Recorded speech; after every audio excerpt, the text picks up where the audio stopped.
নমস্কার। আপনারা নিশ্চয় সুস্থ আছেন, ভালো আছেন। পশ্চিমবঙ্গের রাজ্য সরকারি কর্মচারীদের জন্য সপ্তম বেতন কমিশন নিয়ে একটি অত্যন্ত গুরুত্বপূর্ণ আপডেট সামনে এসেছে, আপনাদের সঙ্গে শেয়ার করছি।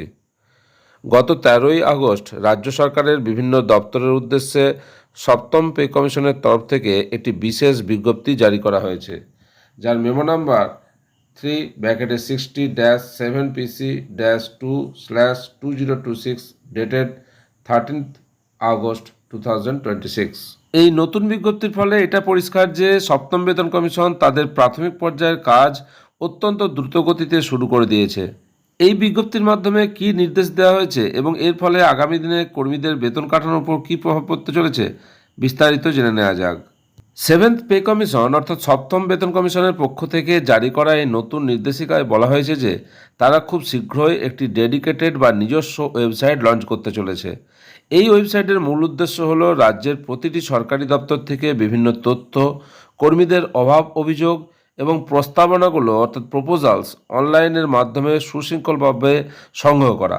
এই কাজটিকে সঠিকভাবে পরিচালনা করার জন্যই প্রতিটি দপ্তরকে একটি বিশেষ নির্দেশ দেওয়া হয়েছে।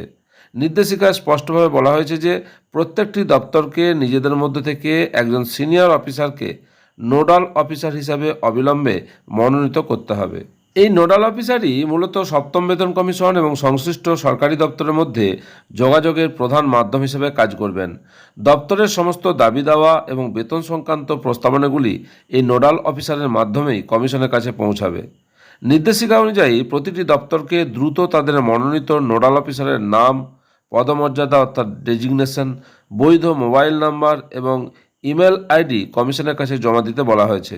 এর ফলে তথ্য আদান প্রদান এবং যোগাযোগ ব্যবস্থা অত্যন্ত দ্রুত এবং স্বচ্ছ হবে বলে মনে করা হচ্ছে। কর্মরত কর্মীদের কাজের ধরন, নেচার অফ ওয়ার্ক, বেতনের কাঠামো, প্রমোশন বা পদোন্নতির নিয়ম এবং ছুটির নিয়মকানুন আলাদা হয়ে থাকে দপ্তর অনুযায়ী।